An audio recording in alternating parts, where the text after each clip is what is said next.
Caso Vitória Regina, 17 anos. O Brasil inteiro hoje já conhece a menina. O Brasil inteiro se emociona. O Brasil inteiro quer ver o ladrão, o assassino preso. Esse fator emocional segura a pessoa na televisão, segura a pessoa no YouTube. Por quê? Porque há um aspecto emocional. Que a pessoa agora ela quer. É o reality policial televisivo. Esse é mais um caso que não acontece todo momento. É difícil acontecer os chamados realities.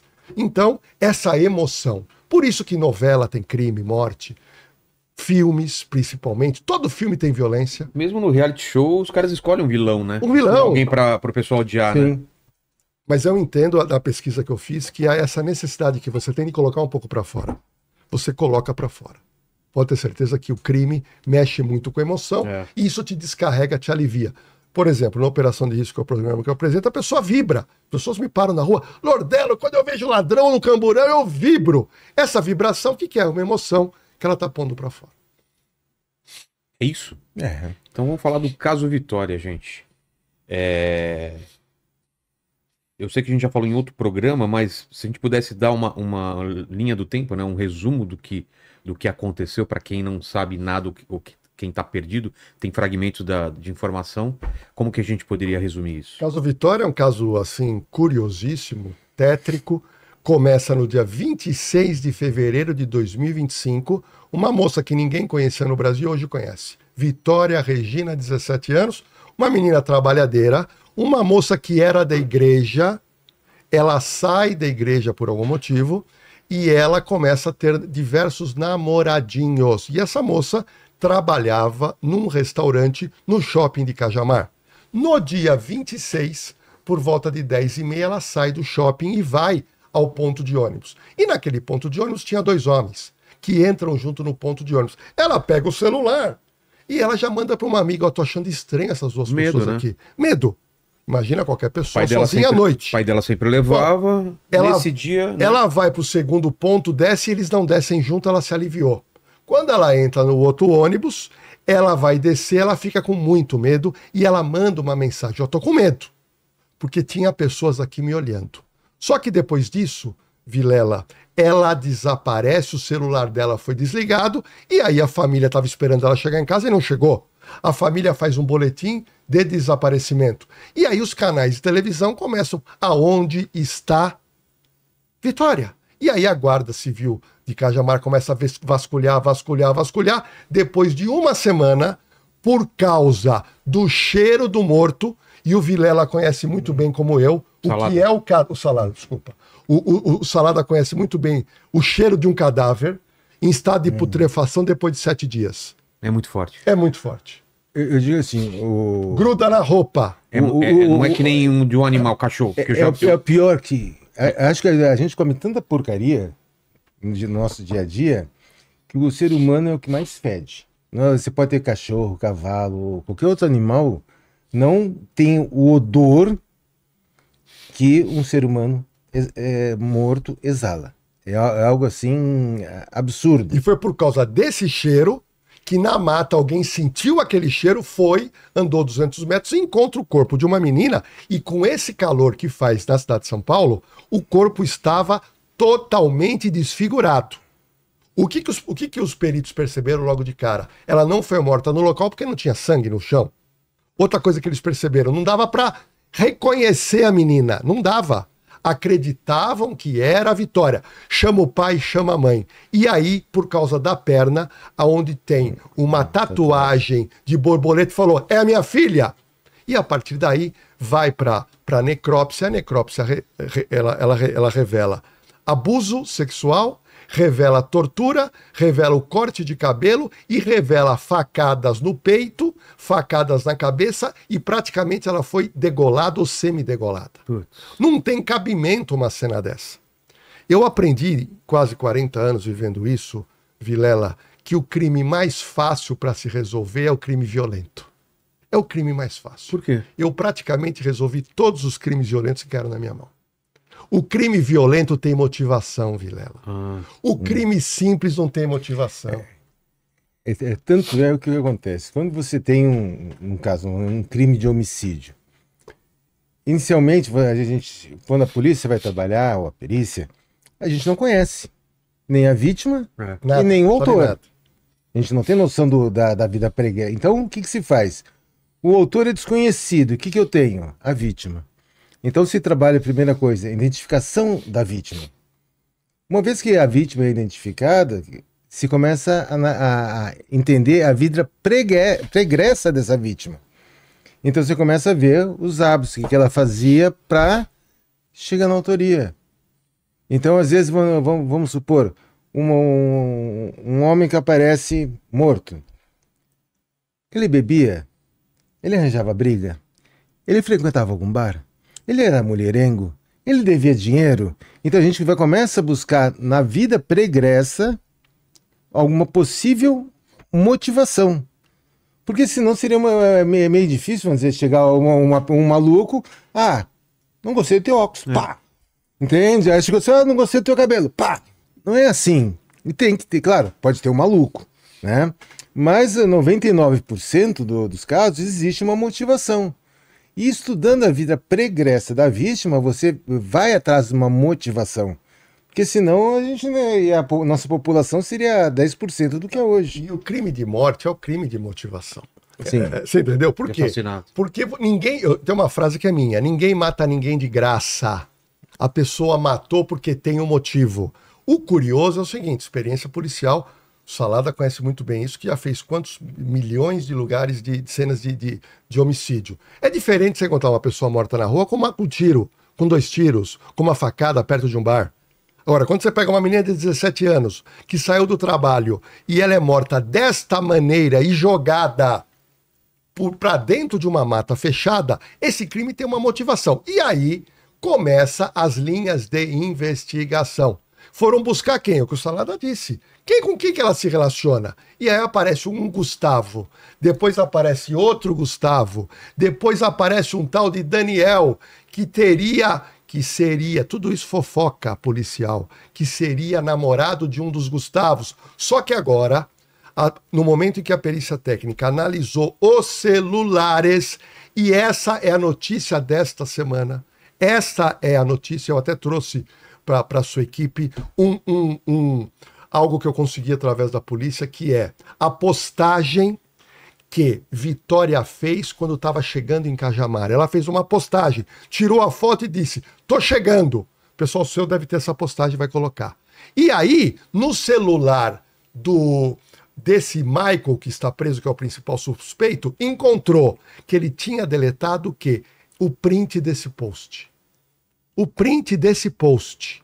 E mais, acharam um anexo que ele tinha deletado com 12 fotos bem bonitas que ele tinha tirado da onde? Da rede social da Vitória. Achou uma outra pasta com várias mulheres que ele tinha fotos da mesma idade, da mesma cor, do mesmo porte físico, do mesmo cabelo.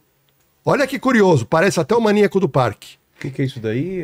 Olha lá, Tuti. essa foi a postagem na rede social dela. Olha o horário, 23h21. Certo. Bora pra casa descansar, que amanhã tem mais. Ela fez essa postagem. Sabe o que aconteceu? Eu tenho aqui o horário exato que eu trouxe pra você. 20 minutos depois, a polícia descobre que ele fez um print disso e guardou no celular dela. Ou seja... No dela ou no dele? No dele. Ah, tá. Ele garantiu que a polícia acredita que ele estava monitorando essa moça. Tipo, stalkeando. Stalkeando. E por quê? Porque ele disse para a polícia que não tinha rede social. A polícia descobre que ele tinha deletado uma rede social sem a foto dele, com o nome de outra pessoa, e que ficava analisando o perfil de quem? Da Vitória Regina. Tudo leva para onde? Para que ele talvez seja um perseguidor obsessivo e que ele conseguiu monitorar essa pessoa como aquela pessoa que quis matar a Ana Hickman monitorou também através das redes sociais. E também eu trouxe por isso com exclusividade para o seu programa, para o seu canal, que a Polícia Civil foi atrás, Salada, de câmera de segurança. Só que a área rural. A área rural não tem câmera. Só que a polícia localiza uma câmera de uma pequena indústria. E localiza um carro passando exatamente a 1h54 nós temos essa foto. E essa foto, Vilela, mostra um Corolla prata passando a 1h54. Olha a foto lá. Olha o Corolla do lado ali. A polícia acredita que esse é um Corolla prata e que seria do Michael. Tava no celular dele, tava nessa empresa que tem essa câmera. Só que depois, essa empresa às 4h59 encontra uma outra imagem. O carro voltou lá, passou por aí de novo. Olha que interessante. O carro passa a 1h54 e depois passa às 4h59. A polícia acredita que esse carro é o Corolla prata. Se a polícia tiver certa, Salada, nessa hora estaria dentro do carro Michael, estaria Vitória ou estaria uma terceira pessoa. Agora a pergunta, ela estaria rendida ou não? Então a investigação se afunilou hoje. E o delegado tem certeza absoluta que o Michael é uma pessoa ativa que queria matar essa moça. A dúvida é o principal suspeito. Uma linha da polícia acredita que ele é um stalker obsessivo que agiu sozinho. E uma outra linha e que ele teria tido algum tipo de ajuda. Por quê? Porque ela foi mantida em cativeiro. E só um minutinho, parece que a Carla tem novas informações aí, que a gente ficou direto aqui desde a tarde até a noite aqui e não sabemos direito se tem novidades aí no caso, então vamos colocar as últimas novidades. Parece que alguém confessou aí, né? Carla, é contigo, fala pra gente. Oi, Vilela, meu querido amigo, e um grande abraço para toda a equipe incrível do podcast Inteligência Limitada. E para todos que estão acompanhando esse podcast, aqui quem fala é Carla Albuquerque, jornalista investigativa, e hoje estou trazendo atualizações oficiais sobre o caso Vitória Regina de Souza, que, como vocês sabem, tem comovido o país e levantado muitos questionamentos sobre violência, investigação e justiça. Nesta manhã, a Polícia Civil, por meio da DEMACRO, que é o nosso Departamento de Polícia Judiciária da Macro São Paulo, realizou uma coletiva de imprensa. E tivemos a confirmação oficial de que Michael Antônio Salles dos Santos confessou o assassinato da jovem Vitória. Segundo o delegado Luiz Carlos do Carmo, Michael agiu sozinho. E a motivação apontada foi uma obsessão doentia e prolongada pela vítima, com quem ele não tinha relacionamento direto. Durante a investigação, a perícia encontrou cerca de 50 fotos de mulheres com perfil físico semelhante ao de Vitória no celular de Michael, além de imagens de armas e uma balaclava usada no crime, comprada no Mercado Livre. A polícia também confirmou que ele acompanhava a rotina da vítima há meses e reagiu a uma postagem que ela fez momentos antes de ser abordada. Ele, inclusive, tinha pelo menos um perfil falso para stalkear a vítima. O laudo do IML indicou que Vitória sofreu facadas no rosto, tórax e pescoço, resultando em hemorragia fatal, e não foram encontrados indícios físicos de violência sexual. A frieza, o planejamento e o sadismo no crime reforçam que estamos diante de um agressor de alto risco que, segundo os especialistas, pode estar ligado a outros crimes ainda não identificados. Deixo aqui o alerta e a importância de sempre fazermos uma cobertura responsável, sem sensacionalismo, e reforço o compromisso com a justiça por Vitória e por todas as vítimas. Obrigada, Vilela, meu amigo, por sempre tratar com respeito temas tão sérios. Obrigado, Carla. E aí, galera? E aí? Outro detalhe importante, quero trazer para você uma novidade. Aonde está, Vilela, o celular da Vitória? Sumiu. Sumiu. Só que tem um detalhe, ele foi desligado. Só que nós descobrimos que após a morte, após o desaparecimento, alguém em posse do celular de Vitória Regina ligou o celular na cidade de Campinas. O curioso ligou e desligou. Quando ele fez esse procedimento, Vilela, ele aciona a Herb. E a Polícia Civil, através das operadoras, constataram que esse celular foi ligado e desligado uma vez em Campinas. Ou seja, o celular dela sai de Cajamar e está em Campinas. Então, tem mais gente nessa apuração. Esse fato do celular é muito interessante. Na minha época, como delegado, eu tinha que esclarecer crime sem isso aqui. Hoje, com isso aqui, facilitou 300 vezes mais. Antigamente era só tirocínio. Hoje, um criminoso, se ele bobeia e esse celular a polícia encontra, com os softwares que a polícia tem, que a perícia tem, tudo é levantado. E muita gente, tanto é que muita gente hoje, na hora de cometer crime, apaga o celular, não leva o celular. E nesse caso, a polícia apreendeu 9 aparelhos celulares e a perícia está fazendo todo esse levantamento, mas o delegado foi enfático. Ele não, Salada, ele não titubeou, ele falou, eu vou indiciar o rapaz porque ele cometeu o crime. Agora, ele cometeu por qual motivo? Ele nega. Ele é um stalker, ele é um perseguidor obsessivo, ele teve ajuda. E tem mais, se você não tiver prova, não tem como condenar. Premeditado. Não tem como condenar sem prova. Não adianta supor que é ele se você não tiver prova. É a grande diferença que eu digo entre se saber e se provar. Ninguém é condenado porque a gente sabe. As pessoas ou por achar. Ou achar. Né? As pessoas são condenadas porque se conseguiu provar. Então, o que eu falo é que entre a investigação propriamente dita e a perícia, acontece uma redundância. Porque são investigações paralelas, a investigação técnica e a investigação propriamente dita, onde ela vai paralela, mas elas se encontram. Agora, o que me chamou a atenção, Salada e Vilela, foi o seguinte: a polícia convidou o Michael a fazer exame, tirar sangue para o exame de DNA. E ele quis fazer. Ele tem um direito de não fazer. Porque no Brasil, se você não quiser fazer nenhuma prova contra você, me espantou quando ele falou, não, eu vou lá do sangue. Por quê? Porque encontraram uma coisinha de nada de sangue num carro, que seria dele, e numa propriedade que seria dele, que seria um cativeiro. Mas ele deu. Mas a pergunta é, onde ela foi morta? Eu tive acesso ao atestado de óbito, Vilela, que consta que ela morreu porque ela perdeu praticamente todo o sangue. Cara. Ela perdeu o grau de facadas que ela recebeu nos lugares onde você tem veia, ela praticamente morreu por falta de sangue. Agora, esse sangue não foi encontrado, porque a perícia constatou no local que teria um pouco sangue. E esse sangue, diz a mãe do Michael, que ele tinha ferido a mão, o dedo, e tinha lá umas manchinhas. Ou seja, o caso não está fechado.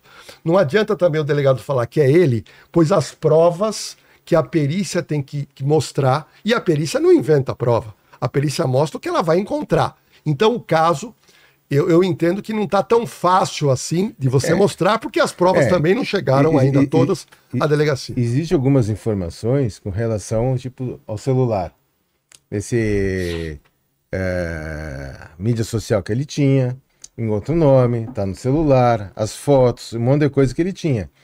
Agora, com relação a um fio de cabelo no carro, será que era da Vitória?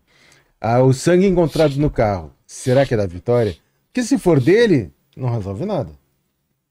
Aquele sangue, não tenha dúvida. Né, o sangue dele, ele falou, cortei o dedo e sujei. E aí, vai provar o quê? Tem gente aqui perguntando se já foi confirmado que o pai dela não teve nada a ver com crime. Olha, saíram na imprensa. E teve aquela situação incômoda no encontro, né, no programa Encontro. Não, foi uma coisa horrorosa, porque tem alguns jornalistas que não são da área, querem falar e falam demais. Então, você levantar uma culpabilidade de um pai que não foi buscar a filha, porque o carro do pai tinha apresentado um defeito. Vilela, o local onde eles moram são pessoas muito pobres. São pessoas muito pobres. E eu tive acesso ao quarto da Vitória. O quarto da Vitória é uma coisa muito humilde. Humilde mesmo. Família que tem uma dificuldade de dinheiro muito grande. São 6 filhos, ela é a caçula. O carro tinha apresentado um problema. E quem ventilou algum tipo de culpa do pai, o pai tem um problema físico desde nascença. O pai anda com um par de muletas, ele anda com dificuldade. Então o pai não podia ir a pé buscar a filha. Não podia. Coincidentemente ou não, se mexeram no carro dele é outros 500, mas coincidentemente ou não, ela foi morta bem no dia que o carro do pai quebrou, porque senão ela teria ido buscá-lo. Ele teria ido lá, né? Mas o carro dele realmente já está comprovado que o carro estava no mecânico e o pai, coitado, ainda está sofrendo esse tipo de de acusação, que é um verdadeiro absurdo. Eu não vejo nenhuma possibilidade do pai estar envolvido nessa situação. Não sei que surge alguma coisa assim do outro mundo. Por enquanto, não vejo nenhuma situação. Não sei se o relacionamento deles é tudo aquilo que ele fala. Mas ter uma culpa, o envolvimento nisso aí, não tem como. Agora, Salada, saiu na mídia, eu não sei de onde sai isso, que tinha relacionamento homoafetivo entre o Gustavo e o Michael. E o Daniel. Quer dizer, saiu todo mundo dizendo, olha, é um crime de vingança. Tá? E não tem nada disso. Já está provado que não havia nenhum tipo de relacionamento homoafetivo. E digo mais, tem 2 Gustavos que ela se relacionou. 2. Um que ele alega que foi ficante e o outro alega que também foi ficante. E o mais curioso é que eu consegui um áudio do tatuador. 7 dias antes da morte dela, ela ligou para um amigo dela, tatuador, que fez essas 2 tatuagens, e ela queria tatuar aqui no pulso o nome Gustavo. Gustavo foi o último ficante dela que ela era apaixonado. Olha que curioso. Esse áudio até eu coloquei na cena do crime, porque ele mostra que ela estava se envolvendo com garotos. Mas ela teria se apaixonado por esse Gustavo. Mas esse Gustavo, até agora, é 0 de prova contra ele. 0 de prova. Tá? Isso está bem patente. Como diz o Salada, só se aparecer alguma coisa do arco da velha para poder imputar ao garoto uma culpabilidade. Como a perícia conseguiu determinar que Vitória foi morta por engano em uma cobrança de dívida de drogas e quais evidências sustentaram essa conclusão? Não, a polícia não falou isso. Não tem. Isso aí é coisa que inventam na mídia, até a própria imprensa coloca. A perícia, ela só constata. Tô errado ou não? Não. A perícia não vai criar uma motivação, ela só constata o local. O que fica assim. Direito isso, Salada, é importante. Aquilo assim, existem 2 investigações, tá? A perícia vai fazer a investigação técnica dos fatos, a interpretação desses vestígios e indícios dentro do crime. A perícia não vai fazer a investigação querer saber se ela tinha envolvimento com traficante, se ela tinha namorado, se ela tinha ficante, se ela tinha... Não faz parte da perícia. Né? Isso aí é a Polícia Civil com a investigação que vai ver todos esses fatos. A perícia não se envolve nisso aí. É claro que se de repente surgir dentro dessa investigação alguma suspeita e precisar fazer uma análise na casa de um desses suspeitos, a Polícia Civil vai acionar a perícia, vai fazer os exames necessários, mas vai ficar restrita aos exames solicitados pela autoridade policial. Entende? Não tem como o perito chegar assim, olha, eu vou fazer um exame nesse carro. A perícia não pode. O delegado que tem que solicitar, o delegado que tem que estar com o veículo, o delegado tem que saber se, olha, eu quero que faça exame de luminol. Então a perícia vai ver realizar o exame, ver os resultados, analisar o resultado, mandar para o laboratório se tiver alguma coisa, para fazer uma prova técnica. Então, é aquela situação que eu estava falando há pouco, são 2 investigações paralelas. Né? Uma é técnica, e outra é a investigação que a polícia faz. Autoria, para saber, tá? E em cima da autoria. Porque o que adianta a perícia identificar um resíduo de sangue se não tiver um suspeito? Né? Então, diante de uma cena onde se tem um suspeito e se pega um exame de sangue, faz o exame se consegue levantar o DNA, você pega o DNA desse suspeito que foi levantado pela investigação e aí dá o cruzamento, deu um match, é aquele ponto que as 2 se encontram. Agora, tem que tomar cuidado com o que é jogado na imprensa. Eu vou contar um exemplo. Tem gente ainda que acredita que Elisa Samúdio foi comida pelos cães Rottweiler do Bola. Tenho certeza que muita gente aqui vai dizer, não, ela foi comida. Quem que falou isso? Quem? Uma pessoa joga isso na imprensa e todo mundo começa a replicar e parece que isso é verdade. Você leu? Não. Eu estava cobrindo com a Sônia Abrão 350 páginas de laudo do crime do Pesseguini. Você lembra que morreu a família inteira? Claro, claro. Que tem gente que ainda acredita que Até não é o hoje, garoto. até hoje. Eu acabei de colocar no meu YouTube, na cena do crime, a história completa, o laudo completo, os vídeos completos, aonde o laudo é uma obra de arte. O laudo feito pelo Instituto Criminalista de São Paulo é uma obra de arte, mostrando a cena aonde o garoto mata a mãe, mata o pai, mata a avó, mata a tia-avó, vai pro colégio. Tudo isso com filmagens. A gente conseguiu muita filmagem em cima disso. E o que aconteceu? O Marcelo Pesseguini, quando ele chega no colégio particular, ele conta pros amiguinhos: matei meu pai, matei minha mãe, matei minha família. Porque ele ficava brincando, mas ele falava sério, que ele ia matar a família. Só que ninguém acreditou. Quando ele volta para casa e ele vê a cena do crime, ele vê todo mundo morto e ele não foi acreditado pelos colegas. Ele pega a pistola da mãe, de pé, coloca na cabeça e ele dá o disparo. E a perícia de São Paulo é tão boa que mostra a altura do garoto, o orifício de entrada, o orifício de saída, aonde bateu o projétil. E olha que curioso que a perícia levantou. O projétil carregou, Salada, resíduos do cérebro do garoto. O perito detectou aquele material, foi fazer a comparação do exame e deu, que era o DNA do garoto. A perícia desenhou o local do crime e a cena do crime. Então, cena de crime é reveladora. Não adianta a defesa querer contrariar algo que é fato. Vou trazer uma novidade para você que acabei de colocar na cena do crime no meu canal. Caso Cristiano Araújo. O famoso cantor Cristiano Araújo, que morreu em 2015, que era uma das maiores promessas. Vilela, você vai ficar surpreso com o que eu vou te falar. Foi crime. Como assim? Foi crime. Caso Marília Mendonça, foi crime. Crime. Código Penal. E eu vou te explicar por que você está surpreso. Porque o público, ele vê o caso na televisão, o Cristiano foi enterrado, teve velório, a Marília Mendonça foi enterrada, teve velório, e depois o inquérito correu. Mas a imprensa não vai atrás do resultado.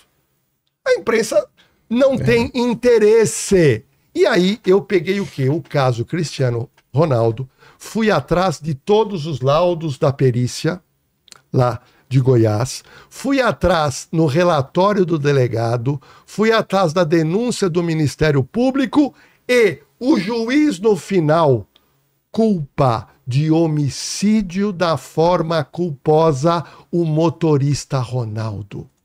Ele foi condenado por homicídio culposo. Por quê? Porque ele tinha oferecido para o Cristiano rodas mais bonitas e mais largas para a Range Rover dele. Isso quer dizer o quê? E essas rodas estavam com problema, elas passaram por soldas. Isso. E mas sabe que eu corri risco, porque eu já tive rodas assim, diferentes do padrão, e trincadas que eu soldei também. Então, mas no caso dele, o acidente, na época se falava que as rodas não eram as originais e tinham soldas, tipo assim, remendo, né? Remendo. Nem só, Gambiarra. Cortar a uma certa velocidade. Só para se ter uma noção, os cuidados que você tem que ter, que às vezes o pessoal renega a parte de roda e pneu. A Ferrari, se for furar o pneu, recomendação é que troque o pneu. Porque o remendo, pela alta velocidade que ela pode atingir, pode estourar o pneu. Então, para ver o cuidado do fabricante. Então, vamos dizer, a questão das rodas, na época eu vi uma matéria, além de ter sido remendada, estava assim, em péssimas condições. Bonitinha, olhando para quem olha, mas a estrutura toda do aro, né, estava péssima. A perícia constata o problema.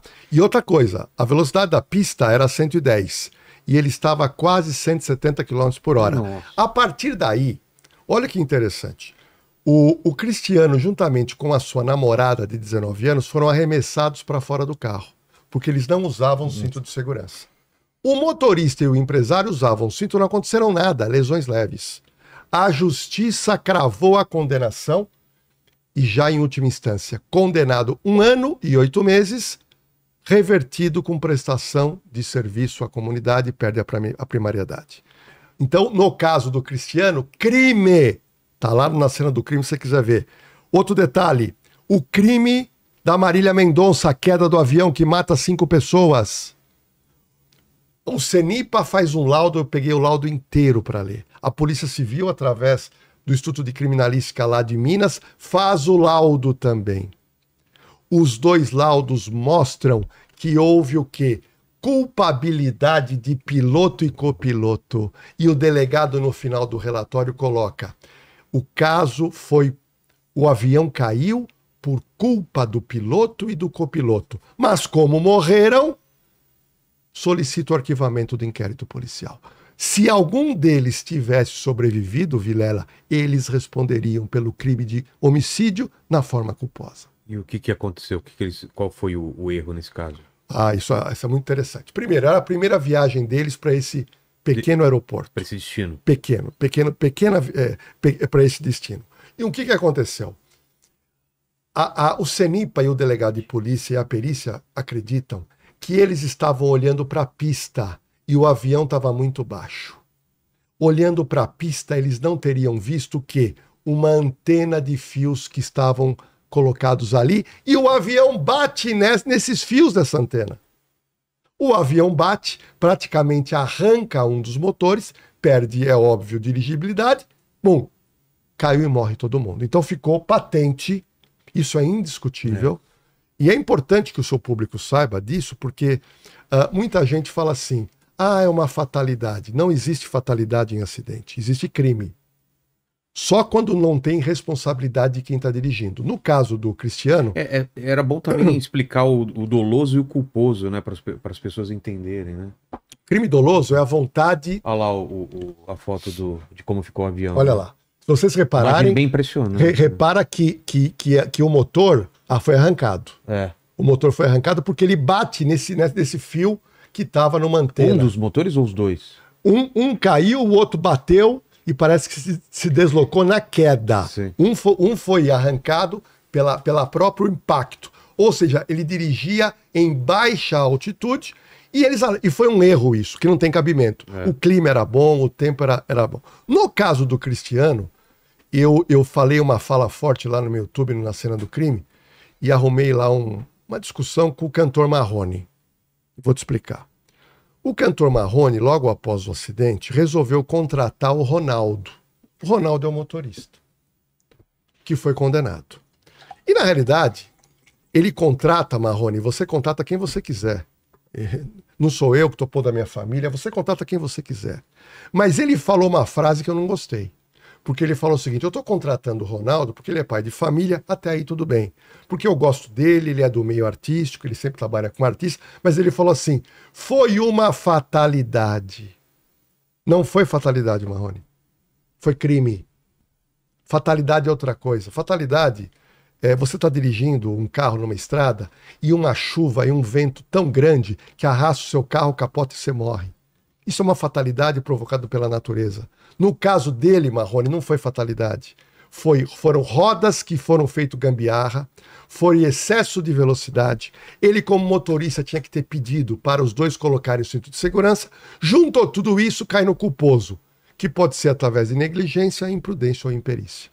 Então, é crime, Marrone, não é fatalidade. Se você quer contratar, isso aí é um direito seu, você contrata quem você quiser, mas o Ronaldo, motorista do Cristiano Araújo, que também era segurança, ele errou, tanto é que ele foi condenado e está respondendo por isso. O caso do goleiro Bruno. O caso do goleiro Bruno, todo mundo sabe que o corpo não foi encontrado, né?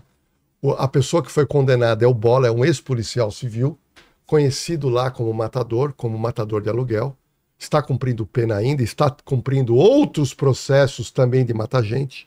Ele nega o crime, tá? Mas eu fiquei muito amigo do delegado do caso, que é o doutor Edson Moreira. E recentemente ele veio a São Paulo, porque ele é de Minas, e tomando um café com ele, eu pergunto 2 coisas que eu não tinha perguntado para ele quando eu entrevistei na época. A primeira pergunta que eu pergunto é o seguinte, e eu vou dar aqui em primeira mão para você. Quanto custou a morte de Elisa Samúdio? Quanto foi pago pelo Bruno para matar Elisa Samúdio? Dr. Edson Moreira fez umas contas do valor da época, fizemos uma adequação com os valores de hoje, em torno de R$70 mil. Mas aí, o que me chamou a atenção foi a segunda pergunta que eu faço para o Dr. Edson Moreira. Por quê? Porque Elisa Samúdio foi levada na casa de bola, lá em Vespasiano, Minas Gerais, juntamente com o filho Bruninho, recém-nascido. E ela foi lá porque ela ia pernoitar lá e no dia seguinte ela ia conhecer o suposto apartamento que ela ia morar com o filho. E o Bruno ia bancar e eles iam viver felizes para sempre. Só que a mãe foi levada lá para ser morta lá e foi morta através de um estrangulamento no pescoço. Ela foi morta e não derramou sangue. Mas a pergunta que eu fiz para o Dr. Edson Moreira semana retrasada foi o seguinte: e o Bruninho? O que aconteceu com ele? E ele me traz uma notícia que ele também não divulgou na época. Que naquela oportunidade, as pessoas que levaram Elisa Samúdio e o filho, após a morte de Elisa, pediram para ele matar também o garoto. Nossa. Pediram também para ele matar o garoto. E sabe qual teria sido a resposta? Me disse o Dr. Edson Moreira, delegado do caso. Disse o seguinte: espera um pouquinho. E dinheiro? O dinheiro combinado foi para matar Elisa Samúdio. Então ele não teria matado o Bruninho porque seria um bebê, mas porque ele falou: preciso de dinheiro. E a partir dali, eles vão embora da casa de Vespasiano, ligaram para alguém e levaram o pequeno Bruno para uma favela lá no interior de Minas Gerais. E esse garoto, de uma maneira ou de outra, era para ter sido morto, mas não se sabe o motivo, ele não foi morto, ele estava numa casa dentro de um barraco. E o Dr. Edson Moreira, da equipe de homicídios do DHPP de Minas Gerais, consegue, através de investigação, invadir essa favela e resgata o Bruninho, que hoje tem 14 anos, é a cara do Bruno, mais alto que o Bruno, mais forte que o Bruno, goleiro do Botafogo e quem sabe será um goleiro de seleção brasileira. Olha que história! Que história! Mas esses dois detalhes eu quis trazer para você, que são detalhes de uma história que marcou o Brasil. Total. Que foi a história do desaparecimento e morte de Elisa Samúdio. Manda, Tuti. Ó, a Ana Clara, ela perguntou aqui: se o corpo dela não foi comido pelos cachorros, onde ele está? Tem a polícia já tem alguma pista de onde pode estar? Tem aquele papo também que ela foi emparedada, né? Sim. Não tem? Bem lembrado. Foi dito que ela foi emparedada e a perícia foi lá e teve que quebrar a parede. Teve que arrebentar a casa do Bola. Arrebentar a casa do Bola era tudo conversa fiada. O cachorro foi invenção, o emparedamento foi invenção. Entenda uma coisa, pessoal. O matador de aluguel é profissional, não é amador, Vilela. O matador de aluguel, ele faz um plano para matar e um plano para esconder o cadáver. E o Bola tinha absoluta certeza que na visão dele, por ser ex-policial, ele acreditava que homicídio sem corpo não tem como processar. E isso é verdade na grande maioria dos casos. Ia pedir para sua equipe digitar aí na internet certidão de óbito de Elisa Samúdio, vocês vão ver. É um dos poucos casos do direito brasileiro em que uma pessoa desaparecida tem a certidão de óbito. Eu acredito que seja o único caso no Brasil onde houve a acusação, um julgamento, a condenação sem o corpo. É interessante, sem corpo. Né? Mas tem certidão de óbito. Que doido. Sem corpo. Como faz? Porque ela não pode estar por aí e não lembrar quem é, por exemplo, ter um problema... É assim, Vilela, eu acredito que essa situação, ela tá aqui ou em outros lugares, vivendo a vida dela, isso aí para mim seria uma teoria da conspiração, tá? Dentro da teoria da conspiração, tudo é válido. Tudo pode. Mas olha, esse caso, a reviravolta desse caso é muito curiosa. Porque o caso, eu lembro muito bem, Elisa Samúdio sumiu. Vilela, eu estava no programa da Sônia Abrão. A Sônia Abrão entrevistou foi a única jornalista que entrevistou Elisa Samúdio antes de desaparecer, que ela tinha medo do Bruno. Ela estava grávida, ela tinha medo de morrer. Só que depois que ela teve a criança, o Bruno consegue o telefone dela, contou uma conversa fiada e ela imaginou que ele ia ficar com ela e a criança ela foi pro Rio. Mas veja bem, como é que a polícia conseguiu esclarecer um crime que não tinha por onde começar? Ela era, como disse o Salado, uma pessoa desaparecida. Sim. Sumiu, andou pelo mundo com o filho. Olha o que aconteceu. O sobrinho do Bruno, juntamente com o Macarrão, estava nessa sala aonde Elisa Samúdio leva um tranco no pescoço e morre. Esse garoto de 17 anos, Vilela, viu um homicídio na frente dele. Ele sai de lá, voltam para Esmeraldas, que é o sítio do Bruno, e ele volta para o Rio de Janeiro, deve ter ganhado dinheiro. Ele não conseguia dormir, Vilela. Ele via fantasma, ele via espírito. A cabeça dele estava cheia. Atormentado. E quando você está atormentado, você quer contar para alguém o que aconteceu. Ele chega para um tio dele e fala: tio, eu preciso contar uma coisa para o senhor e o senhor, por favor, me guarde segredo. Ele falou: o quê? O senhor não faz ideia do que aconteceu. Eu vi uma mulher ser morta. Mas quem? Ele contou tudo. Quando ele conta para o tio não guardou segredo. O tio procura uma rádio Tupi do interior lá do Rio, vai num programa de rádio, Vilela, e conta tudo que o sobrinho disse para ele. Doutor Edson Moreira soube, todo o Brasil soube, foram buscar quem? O garoto. Buscou o menor, no começo ele negava, depois ele conta tudo. Então por que saiu a certidão de óbito? Porque ele e depois o Macarrão falaram pro delegado e pra juíza que viram ela ser morta. Aí a juíza se convence com essas provas e manda expedir, olha lá, e manda expedir uma certidão de óbito de um cadáver que não apareceu. É curioso no mundo do direito criminal. Muito curioso. Fala, Tuti. Um pouco mais sobre a Elisa Samúdio. Também perguntaram aqui quais foram as principais falhas no sistema da justiça que permitiram a libertação antecipada do Bruno, mesmo após a gravidade do crime cometido. Aí não é questão de falha. Existe uma... Eu costumo falar o seguinte: existe uma lei, tá? O juiz deve tomar as suas decisões pautadas nas leis. Se ele sair antes do período de cumprir toda a pena, é porque tem uma lei que permite. Então, tem alguns casos que, se o réu for primário, ele sai para 1/6 da pena. Se ele for reincidente, ele sai com um terço da pena. Então, isso aí, nossas leis são fracas. Se eu acredito, vamos dizer que eu também sou contra essas benesses que existem dentro do sistema prisional, tá? Mas, infelizmente, a gente depende de deputados federais e senadores para que as leis sejam alteradas. O que o juiz faz é aplicar a pena. O juiz tem uma situação que ele está avaliando um crime, num crime contra a vida, os jurados dizem que a pessoa é culpada e o juiz aplica a pena.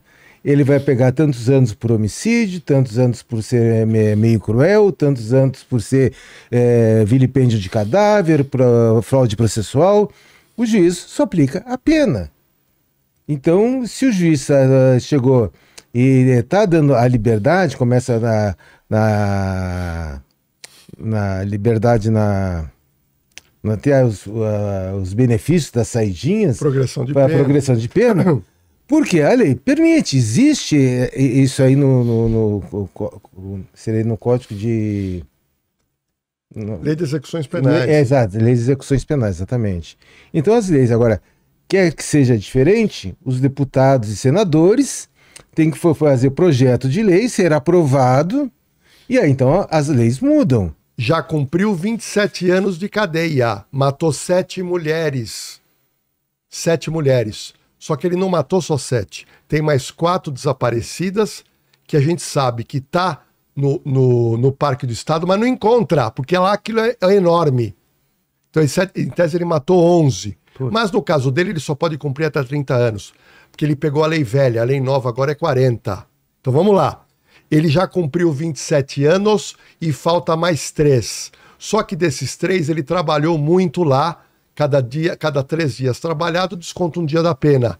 É capaz que em 2027 agora, o maníaco do parque seja colocado em liberdade. E ele foi considerado um stalker, um perseguidor, um maníaco, um serial killer.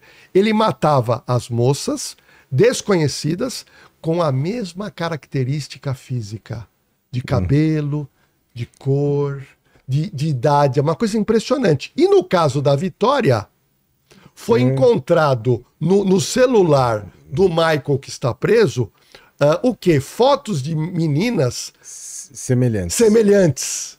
Então isso leva a algumas conclusões que pode se tratar de uma pessoa que tenha um desvio de personalidade e passa a matar. O que acontece dentro desses casos, o serial killer, o psicopata. A psicopatia, ela não é estável, ela evolui. Então, alguém com algum tipo de desvio, ele começa a modificar a cabeça dele. Ele começa de repente, só perseguir, só acompanhar, de repente, mata. Será que se ele ficasse livre, um stalker pode continuar matando, virar um serial? Pode. É tipo, na época, o Maníaco do Parque, o Chico Estrela, dentro da evolução da psicopatia dele, tá? Existe aquela tendência, primeiro mata, daqui a pouco ele tá sentindo vontade de morder, daqui a pouco ele tá realmente mordendo, comendo pedaço. Tanto é que, vamos dizer, uma das coisas que confirmou, colaborou com a condenação do Maníaco do Parque, foi uma mordida que ele deu na Selma. Que se foi feita uma fotografação, se tinha aquela imagem, tá?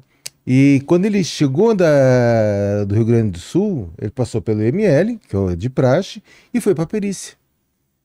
Então os peritos da odontologia fizeram o levantamento todo da arcada dentária dele para poder ser confrontado com essa mordida, tá? E até lá ele estava cooperando, porque ele achou que estava fazendo, porque ele falou que apanhou lá no sul, que perdeu um dente, e o pessoal trabalhando e ele achando que fosse para isso. E ele sempre dizendo, todo o tempo, eu estava lá na sala, estava de plantão quando ele chegou lá, ele dizendo que não foi ele, que Deus sabe, que não sei o quê, qual maior cara de pau. Quando foi que então terminou todo esse levantamento, chegou o perito Hermindo, pegou a foto da mordida dele e botou, olha o que você fez. Quando ele viu a foto, foi o primeiro momento em que ele deu uma, entre aspas, assim, uma fraquejada. Ele deu uma, tipo assim... Ele segurou bastante. Me pegaram. Ele negou por um tempo, depois ele... Aí ele saiu de lá e acho que um dia ou 2 dias depois, então ele resolve confessar.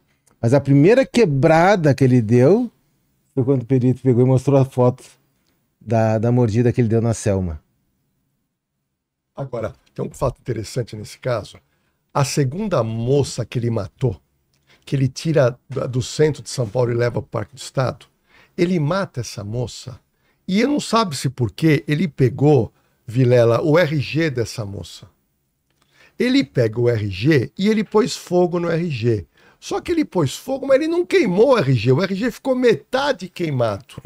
E aí ele comete um erro crucial, porque ali ele caiu na cena do crime. Por quê? A polícia começa a apurar desaparecimento de mulheres, mas não estava ligado que era um serial killer. Só que ele já tinha sido chamado no DHPP por uma moça que desapareceu. E ele falou, não, eu tive um relacionamento com ela, mas não sei de nada. Quando surge a segunda... Aí, a segunda também desapareceu. E aí, uma pessoa liga pro DHPP e fala, olha, essa amiga minha que desapareceu, ela tem um cartão e esse cartão tem o telefone dele. E esse cartão, ela levou no DHPP, quando eles pegam o cartão, era de uma empresa de motoboy. O delegado vai lá. O delegado vai lá e fazendo uma vistoria... no banheiro daquela empresa de motoboy, encontra escondido atrás do vaso sanitário. Eu sei porque eu fui lá. Tá. Aonde que estava a salada? Dentro do vaso. Dentro do vaso. O que aconteceu? Isso é muito interessante. É uma coisa que não tem explicação. Ele estava o RG parcialmente queimado e alguém, os motoboys, comeu costela e jogou o osso também no vaso. E aí o osso lá não desceu. Então ele jogou e ficou preso lá. Que não tem como, não tem nada. Aí os peritos acharam, hein? Não é brincadeira, hein? Aí foi lá e achamos lá dentro do vaso sanitário, eles abriram o vaso, a gente até que destruiu o vaso para ver se não tinha mais nada. O RG da Selma ali dentro, parcialmente queimado. O matou ele. E antes disso aí, ainda teve dentro desses casos de outra desaparecida, que ele tinha... ele estava envolvido com falsificação de assinatura de cheque. Da primeira namorada. Da primeira namorada. Aí ele falou, não, aquele, não sei se ela impressou não sei o que, eu precisei de dinheiro, aí eu peguei, eu assinei, fui eu que falsifiquei. E essa menina não encontraram. Não. Entende? Eu falsifiquei o cheque dela, ele ainda assumiu. Né? Não, isso é porque eu precisava do dinheiro, não sei o que, para pagar não sei o que. Eu sei que ele foi e saiu sempre pela porta da frente. Que não conseguiu linkar ele com as vítimas. Aí o perito Hermino começou depois da mordida, porque ele era daqueles night roller, que é pessoal da Paulista, vacinação online. E aí ele deu uma entrevista e onde aparecia ele falando, então mostrava a arcada dentária dele. Agora imagina, o pessoal não conhece, o que é videocassete? Né? Ninguém sabe o que é. Então o Hermino... É o que eu dei pro filho, é o videocassete. O Hermino tentando dar o pause numa televisão com videocassete para mostrar cada dentária e começar a traçar a dentição dele com as marcas que tinha na vítima. Que doideira. Olha só, mas era o que se tinha na época. Não se tinha, não se falava nada digital, não existia nada digital. DNA. Agora, não. Tem um detalhe, Salada. Eu consegui uma entrevista com uma psiquiatra, uma médica psiquiatra que estava estudando. Ela queria fazer uma defesa de tese sobre psicopatas. E ela procurou vários psicopatas e um deles foi o Maníaco do Parque. E eu consegui a entrevista dela, coloquei até na Cena do Crime no meu YouTube. Imagina essa mesa. Ela foi no presídio e o presídio autorizou ela a entrevistar o Maníaco do Parque. E o Maníaco do Parque aceitou. Aí arrumaram uma sala para ela fazer uma entrevista. Uma mesa do tamanho dessa, o Maníaco do Parque ali e a doutora psiquiatra aqui. Só que o agente penitenciário falou, olha, eu vou deixar a porta aberta porque é melhor. E aí ela começou a conversar com ele e ele falando, olha, tá muito barulho, eu não consigo me concentrar.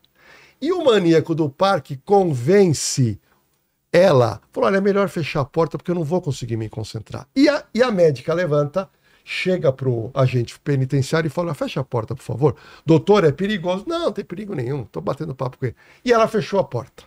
Vilela, quando eles sentam, deu 2 minutos, não sei se você sabe disso. Eu tô curioso. Você não vai acreditar. O quê? Estão batendo um papo, não tinha aqui o microfone, ele avança e gruda no pescoço dela. Gruda no pescoço dela, olhando para ela e falando assim, eu não vou te matar não, só tô brincando. Solta o pescoço e volta. Meu. E ela contando, eu tenho essa narrativa lá na Cena do Crime, ela contando, e ela diz, eu me acalmei, continuei a entrevista, entrevistei ele mais 4 vezes. Mas ele teve isso. Agora, o pior, eu até queria saber do seu público, que isso eu não consigo entender. Ele recebeu cerca de 3.500 cartas de mulheres apaixonadas. No Brasil, não existe perjúrio para o réu. O réu pode mentir. Então ele fala o que ele quiser. Direito de defesa. Direito de defesa. Ele não precisa falar nada que seja contra ele.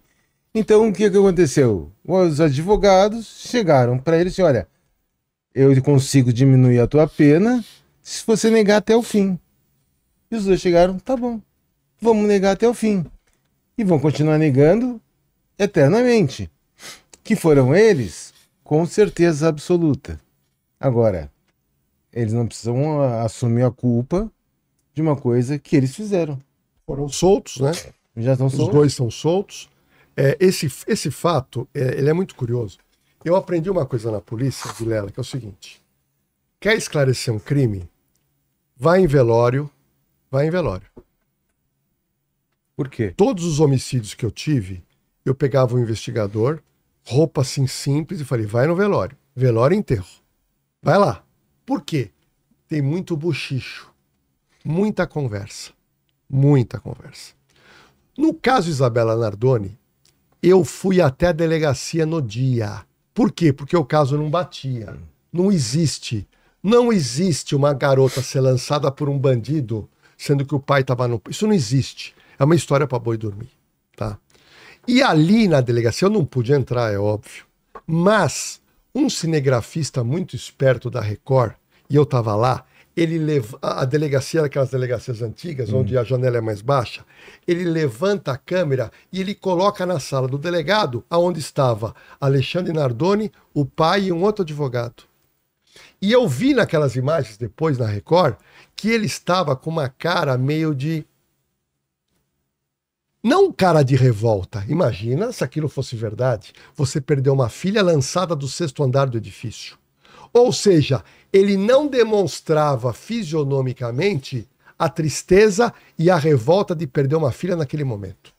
No caso Suzane Richthofen, eu fui no velório e no enterro.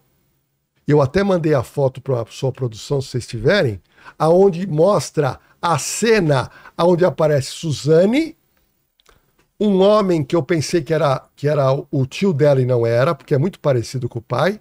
Aparece o irmão e o namorado. E quando eu vejo essa foto de uma menina de 18 e um garoto de 13 que perderam o pai e a mãe, morto dentro da cama com pauladas na cabeça. A menina, olha lá, essa imagem é que eu vi.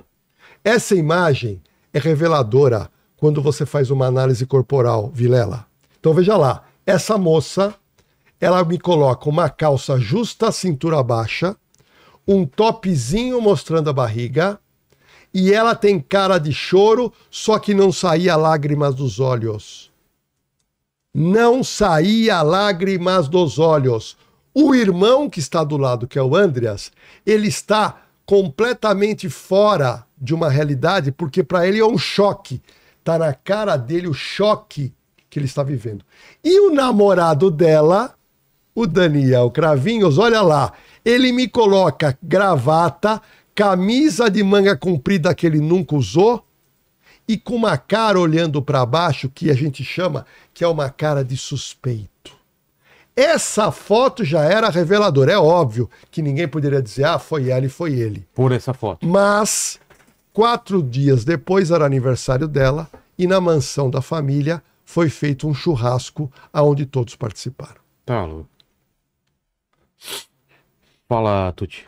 Voltando um pouco também no caso Nardoni ainda, o Pedro, ele perguntou como que chegaram no pai e na madrasta da menina como os principais suspeitos. Vocês lembram da entrevista deles no Fantástico? Lembro. Aquilo foi o maior fiasco da paróquia. Porque eles foram entrevistados querendo se defender. Eu aprendi uma coisa nos meus estudos, Vilela e Salada. Uma pessoa, quando ela está acusada, Vilela, de uma maneira injusta.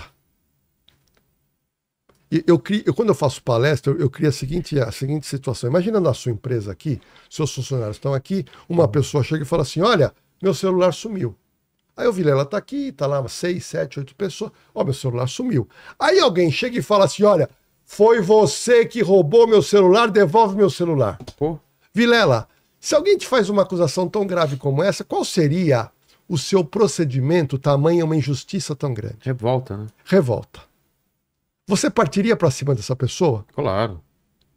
Qualquer pessoa. Agora, imagina você ser acusado de matar a própria filha. Se alguém levantasse uma hipótese como essa, qual seria o procedimento de uma pessoa injustiçada? O que eu aprendi? O suspeito, culpado, ele não consegue fazer cara e fala de injustiçado. Ele não consegue. Ele não consegue mostrar revolta. Ele tenta fazer defesa. E injustiçado não faz defesa. Injustiçado mostra revolta. Então, fica aqui para os seus internautas. Sempre quando você vê um caso e alguém está sendo acusado e a pessoa está muito passiva, pode desconfiar que ele pode ser culpado. Ó, e voltando também no caso da Suzane von Richthofen, a Ana Lua, ela perguntou se desde o início do caso já desconfiavam da filha e do irmão. O que acontece? E quando se termina a perícia no dia, se tem algumas posições que já se sabe. Foi alguém da casa, não teve envolvimento de empregado. A Suzane fala a respeito de uma pasta que ela descreve o dano na pasta sem ter mexido. Que foram pelo menos 2 pessoas. Então você sabe o seguinte, tem um envolvimento dela. Se supunha que tivesse inicialmente somente o envolvimento do Daniel. Não se tinha ainda a posição do outro irmão, do Christian. Então, tanto é que a situação é aquela que eu comentei antes, se sabe. Agora tem que provar. Só porque se sabe não vai lugar nenhum.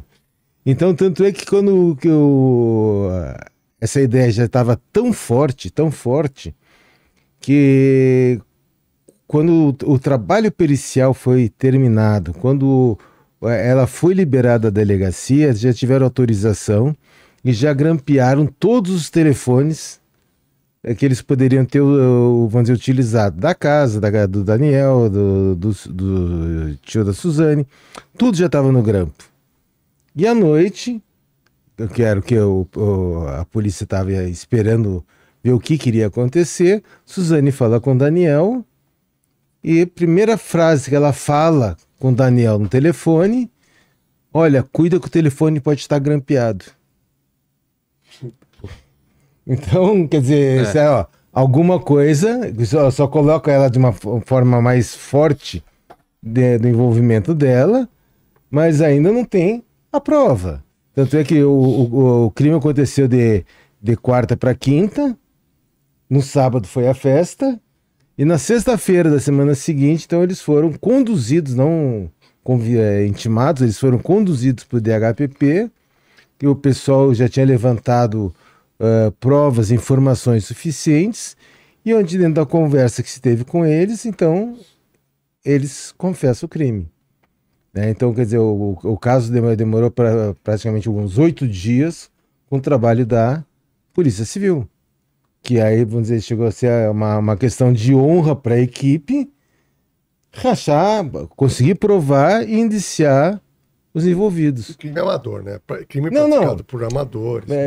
Fácil de resolver. Terrivelmente amador. Terrivelmente amador. Entende? Tudo que eles fizeram para tentar, vamos dizer, induzir a polícia, induzir a perícia para um latrocínio, cada movimento que eles fizeram era uma prova. Não foi um latrocínio. Tem outro detalhe, hein? Essa moça se demonstrou, em todo esse tempo que ela ficou presa, uma capacidade de sedução impressionante. Ela, aonde ela passou, Vilela, as pessoas se apaixonaram por ela. Ela teve promotor que se apaixonou. Agente penitenciário que se apaixonou, homem e mulher. As presas na cadeia. Ela namorou com quem ela quis para se proteger. Ela teve namorado que é um pastor. Tanto é que em Taubaté tinha o Sandrão, que foi casado com ela. Mas o Sandrão namorava a Elise Matsunaga. E ela tirou... Ela fez ela separar, o Sandrão se separar para namorar com o Sandrão, porque o Sandrão era a presa que dominava tudo, então para ela era segurança. Sim. E eu sempre falo o seguinte, ele é uma pessoa que tem o pior tipo de sedução. Ela seduz a tua mente. Eu conheci um psicólogo, que foi fazer uma das inúmeras avaliações que ela teve, E esse psicólogo, quando foi fazer a avaliação nela, tá? Ele levou outra. Não é fácil fazer avaliação com ela. Ele levou outra psicóloga. Ele não foi sozinho.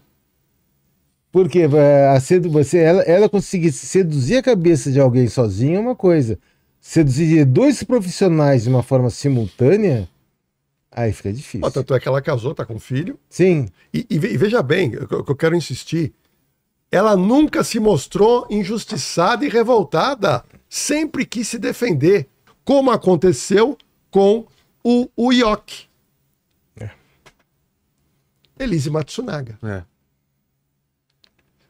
Não sei se vocês lembram daquela imagem, porque a Elisa era garota de programa, tinha sido, não era mais, e ela estava desconfiada do marido. Que tava com Sim. uma amante. E aí o que ele fez? Ela simulou essa viagem, ela falou, vou viajar para casa da minha mãe, e ela contrata um detetive particular. um detetive. E ela deu ainda o carro do cara, deu tudo. E ele foi para uma casa noturna, que era um bar, que ficava na rua do Fazano, do Hotel Fazano, travessinha ali da Doc Lobo.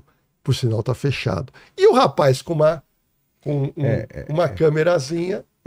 Até nessa situação, ela contrata desse detetive, aí ela programa a viagem, e aí quando ela vai viajar, ela avisa, olha, eu tô indo viajar, vou ficar uma semana fora. E o japonês tá? O japonês vai ficar que ele vai solto.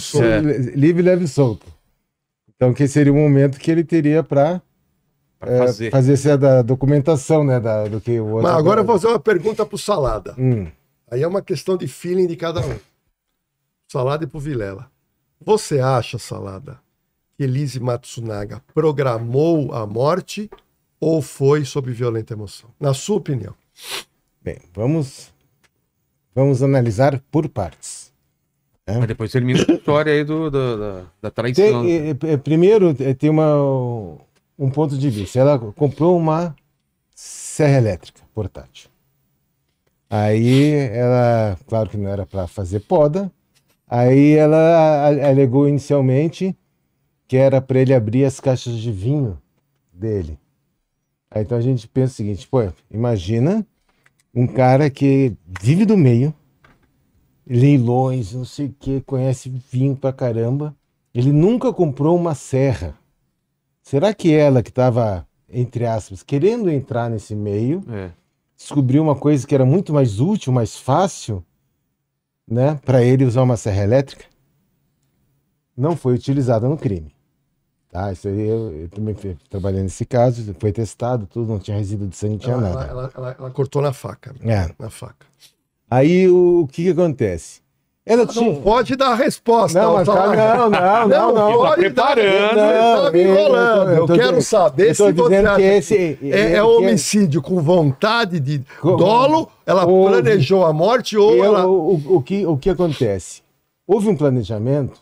Houve. Tá? Nem que tenha sido por um período curto. Mas houve um planejamento. Por quê? Ela conta a história que eles brigaram.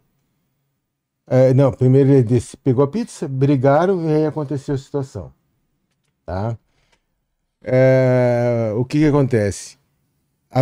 Na verdade, a briga aconteceu, ele desce, quando ele volta, ele é executado quando ele entra no apartamento. No corredor ou na entrada? Na entrada. Logo na entrada do apartamento. O que acontece? Nem que tenha sido por um breve momento, houve um planejamento.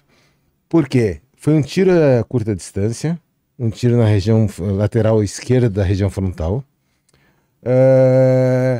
Ele não deixaria jamais ela chegar tão próxima dele para executar o tiro, um disparo, tá? Porque ele era... fazer artes marciais, não sei qual é, mas era faixa preta e não sei o que, então jamais ela ia conseguir chegar com uma arma próximo dele para dar o disparo, tá? E dentro desse planejamento, tá, que ela teve, ela sabia que ela usou uma arma dela, que ela tinha um cano para trocar, para não dar o confronto balístico. Então a primeira coisa que ela faz é trocar o cano da arma. Premeditado, né? Pô. Não foi o acaso, eu peguei uma arma. Quem que estava no apartamento naquele dia? Tinha mais uma pessoa no apartamento. Bem, até onde chegou para mim, tava os dois e a filha. A filha. A Né? filha recém-nascida. Tinha alguns meses, né? Sim, sim. Nova, tá? Então, segundo a Elise, ela executa o Marcos, aí ela leva ele para o quarto de hóspede do pavimento inferior, e aguarda até o dia seguinte para fazer o esquartejamento. Para mim, com outra pessoa, junto com ela, pelas características e também pelo laudo do legista. E ela não é uma coisa que a gente quando nós fomos fazer o luminol lá, ela não estava nem. Nunca foi identificada essa outra pessoa, né? Não. É que o que aconteceu? Foi aberto um outro inquérito. Para o inquérito do homicídio não haver um retardo, foi aberto um outro inquérito para investigação da participação dessa outra Não terceira teve nenhuma pessoa. prova nesse sentido. Então, não, que tem uma terceira pessoa, se sabe. Agora, quem é essa terceira pessoa, acabou não se tendo certeza, não se conseguiu provar quem efetivamente poderia ter ajudado ela. Que ela não fala nada, o acesso ao apartamento pela escada, a escada não tem câmeras de segurança. Então se sabe, olha, teria que ser um médico ou alguém que tivesse essa habilidade, esse treino para fazer a secção do Marcos, tá? Agora, quem foi? Então aí eu realmente, eu sei que acabou não conseguindo definir quem teria sido essa participação, e eu também não acompanhei essa investigação que foi feita, né? Que para mim o que acontece seria um crime menor. Seria uma pessoa que participou de um vilipêndio de cadáver, tá? Que é no sentido do maus tratos à vítima, né? Então é um crime menor. A execução que ela executou o Marcos, ela fez sozinha. Ela levou ele para o quarto, mas ela esperou. Então, eu digo, houve um planejamento? Houve. Quanto tempo houve esse planejamento? É difícil dizer, mas pelo menos o planejamento que, quando ele desceu, ela disse assim, olha, vou pegar ele de surpresa, pegar a arma, esperar ele perto da entrada, executar, trocar o cano da arma, tem que ter sido planejado. Eu estive no tribunal do júri, né? A versão dela, tá, é que aquela noite havia muita tensão, que quando ela joga na mesa, antes de buscar pizza, as fotos extraídas pelo... então a gente volta lá pro detetive. Pelo detetive. Ele realmente pegou, tirou foto. Quando ele pega aquele material, que era a prova. E ela sente que a história está se repetindo com outra... Não, o que aconteceu. Ela trabalhava como prostituta. Aí ela parou. Aí o que aconteceu? O Marcos gostava de prostituta. Ele ia continuar. Tá, então ele começou a sair com outra prostituta. Aí ele tinha no mesmo site que a Elise tinha anteriormente. O mesmo modus operandi. Ele ia pagar uma fortuna para essa nova amante dele, tirar o site dela do ar para ficar exclusiva dele. Inclusive, ele deu para ela um Pajero TR4, que nem a Elise tinha. Putz, aí... Tá? Só que dessa nova era uma blindada, da Elise não era, mas o mesmo carro, o mesmo modelo de carro. Então a história estava se repetindo. Quando ele estava saindo com a Elise, ele era casado e tinha uma filha pequena. E a Elise com uma filha pequena. Nossa. Então a história estava se repetindo. Tá bom, vamos trazer agora a versão dela, tá? Então, ela foi buscar o marido chega de viagem. Não, ela chega de viagem. Desculpa, ela chega de viagem, beleza. Quando ela tá lá na mesa, pede-se a pizza, ela fala, olha, você fez isso. Ele negou, você tá louca. Que é normal, o homem vai negar. Ela vem com uma pastinha, abre e fala, tá aqui, ó. Eu paguei um detetive para te seguir. Eu armei essa arapuca para você. A versão dela é que naquele momento o marido ficou completamente alucinado e nervoso, dizendo para ela, você, e começou já a chamá-la de prostituta, você usou o meu dinheiro para pagar o detetive para me seguir. E aí teve uma discussão muito acalorada. Temos que entender que esse homem era presidente de uma empresa, ou seja, um perfil de um cara duro. Um cara duro, um cara que está acostumado a tomar decisões. Bom, ele desce e pega a pizza. Ele pega a pizza e sobe. Quando ele volta, era natural que a discussão iria continuar. E essa discussão teria continuado até que num determinado momento ele xingando essa moça, prostituta, vagabunda, teria dizendo o seguinte, Vou me separar. eu vou me separar, você vai voltar para a Rua da Amargura, eu vou ficar com a criança. E teria dado um tapa no rosto dela. Essa é a versão dela. E aí, ela diz que a casa tinha armas espalhadas pela casa porque ele gostava de arma, ele ia para clube de tiro e levou ela e ensinou.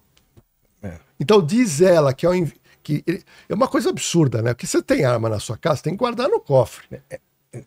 Não, ele tinha, na verdade, ele tinha um arsenal no cofre. É que nem o Coronel Biratã, que tinha arma na casa lá, arma espalhada na casa. Entende? E ele tinha essa mania, tem cara que é medo de assalto. Então ele tem uma arma guardada no negócio, aí tem outra arma guardada não sei aonde, né? Uma coisa meio paranoica. Não, e aí, ela pega uma dessas armas, nesse auge da discussão, versão dela, aponta a arma para ele. E aquela discussão. E ele teria começado a gritar, você é uma vagabunda, você é uma prostituta, você não tem coragem, blá, blá, blá. E nesse processo, houve um disparo de arma de fogo, que como disse o perito Salada, acerta a cabeça dele e é um tiro fatal. Um tiro fatal e outra coisa, hein? Não foi um tiro dado a curta distância, como disse o Salada. Não, quando te falo depois Tá. O que acontece? Ela diz que... Diferente se o cara tá dormindo. Mas ela diz que dentro dessa discussão, ela deu disparo a 1 metro, foi medido a distância, 1,92 m. Da boca do cano até a posição que ela disse que o Marcos estava. Tá, 1,92 m. O médico legista fala tiro curta distância. Na foto que eu tenho da cabeça dele, tem uma marca, seria a zona de tatuagem, mais ou menos dessa circunferência. Não, mas não tinha zona de tatuagem. Tinha? Eu não vi. Tinha. Coloca aqui Tá. para o pessoal ver o tamanho aqui, mais para cá. Coloca aqui, Não, porque a zona de tatuagem... O que é a zona de tatuagem? O que acontece? Quando você dá um disparo de arma de fogo, que a gente chama de efeitos secundários, tá? Ou então o tiro a curtas distâncias, tá? Gases Tá. e pólvora. Então, vamos dizer, se está muito próximo, que seria o tiro a queima-roupa, 3 centímetros, 4 centímetros, isso é para arma curta, revólver, pistola. Então, tem o chamuscamento, queima. Se está assim, em cima de um tecido, realmente vai queimar o tecido. Por isso é chamado tiro a queima-roupa. Se você distanciar um pouquinho, até uns entre 15 e 20 centímetros, você tem a zona de esfumaçamento, que é a fumaça. Com a queima, a substância lá, o pessoal fala uma pólvora, né? Não é bem pólvora, né? É um propelente, tá? A queima desse propelente gera uma fumaça que sai pelo cano. Então tem uma zona de esfumaçamento. E gruda no corpo. Tá? O esfumaçamento, só que, vamos dizer, é fumaça. Então, só que ela é leve. Então, ela não entra na pele. Então, se você passar um pano úmido assim, você limpa. E tem a zona de tatuagem. O que é tatuagem? A queima do propelente, da pólvora, ela queima extremamente rápida, mas não é instantânea. Então, quando ela sai o projétil da boca do cano, ainda saem alguns pedacinhos ainda queimando. E quando ele atinge a pele, ele perfura a pele e fica subcutâneo, por baixo da pele, ainda queimando. E fica com o aspecto de uma tatuagem. Se a pessoa não morrer, vai ficar com aquilo pro resto da vida. Entendi. Entende? Por isso que se chama zona de tatuagem. Que dá até um torno de no normal, uns 30 centímetros. Uns 30 centímetros daria um cone, né? Sei. Mais ou menos, um pouquinho menor. É assim, ó, daria mais ou menos desse cone. Tá. Se você tem uma circunferência desse tamanho, o que vai me dizer? Que a boca do cano estava a uma distância menor. Sim. Então eu estimo que a boca do cano tivesse talvez uns 10, 15... Você tô qual distância? O laudo não dá... Isso foi um argumento da defesa. Não, mas ele Tá? tem que apontar. Não, mas o legista diz que foi a curta distância. Para se determinar essa distância, deveria ter sido solicitado residuograma. O que é um residuograma? Você chega no laboratório de balística, pega uma superfície, você começa a dar o disparo e aumentando a distância. Aí você vai vendo a concentração de pigmentação, de tatuagem que vai ficar nessa superfície no laboratório. E aí então você estima a distância que foi dado o disparo. Então você tem que fazer, para fazer o residuograma, você tem que ter a mesma arma, a mesma munição. Sim. E fazer isso em condições de laboratório. Você sabe que eu ia só uma parte, eu ia trazer um presente para... Esse presente que você pede, sim, eu ia trazer um presente que é uma arma de fogo de brinquedo que eu aprendi com um ladrão há muitos anos que ele jogou, mas não se pode mostrar arma de fogo na internet, por isso que eu não trouxe. Mas o que eu queria dizer? Se eu tivesse trazido essa arma, eu ia fazer uma encenação aqui, com salada. Tá? Porque ela alega, e no depoimento dela, ela não fala muito distância, ela fala que está próxima dele, os dois de pé, tá? E ela aponta a pistola, e aquela discussão, e ele começa a gritar. Ela fala, eu vou te matar. E ela começa a gritar. E ele fala, você não presta pra nada. E ele teria rebaixado, e aí houve o disparo, ok? Houve o disparo e matou. Agora, uma coisa importante, se foi planejado ou se foi emocional, hoje, pela legislação, é a mesma coisa. Estou levantando esse debate, é um debate gostoso. Planejado é um debate jurídico. Mas a pena não aumenta? Não, porque depois do caso do Dock Street, que naquela época a violenta emoção absolvia as pessoas. Antigamente, se você provasse que você cometeu um crime numa violenta emoção, você era absolvido.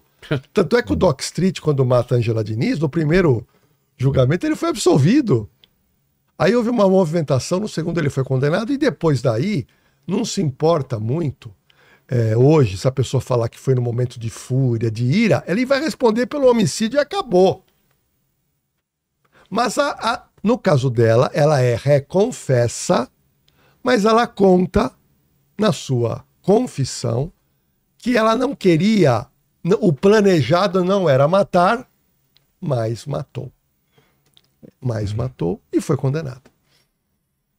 Já está solta, né? Cumpriu a pena. Eu ainda...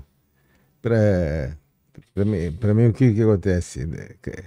Essa parte que ele fala, que agride ela verbalmente, sai xingando, chegou a dar um tapa no rosto, sabe? Deu um tapa nela, que ela fala... Uma pessoa só, não tem ele para contar, né? Não tem ele para contar. Então, tanto é que ela fala assim, que ninguém nunca tinha batido nela, né, no rosto dela. Tanto é que teve aquela sériezinha que eles fizeram, que ela conta um monte de mentira. Tanto é que ela que tenta justificar a situação, mas ela fala, nessa série, ela fala. Tá? Ela contou para mim essas mentiras que ela contou, tá? E ela fala o seguinte, eu só vou contar a verdade para minha filha um dia, se a minha filha quiser. Ela mesma assume que ela tá mentindo, né? Eu vi isso daí. Entende? Então ela assume. Então, para bom entendedor, meia palavra basta. Aquilo que ela tá falando naquela sériezinha, é uma tudo historinha. mentira. E claro, tentaram fazer para levar uma boa moça, não sei o quê. Eu acredito, do meu ponto de vista, tá, que tem que respeitar a situação da justiça. Perante a justiça, ela pagou. ela está cumprindo a pena dela em liberdade. Então tem certos quesitos que ela tem que cumprir. Ela é lei. É. Certo ou errado, é a nossa lei. Quem pode mudar são nossos políticos lá em cima. Se eles não mudarem, vai continuar essa mesma caca que existe. Entende? Então, eu falo, vamos mudar, tá certo? Do meu ponto de vista, não, tá errado.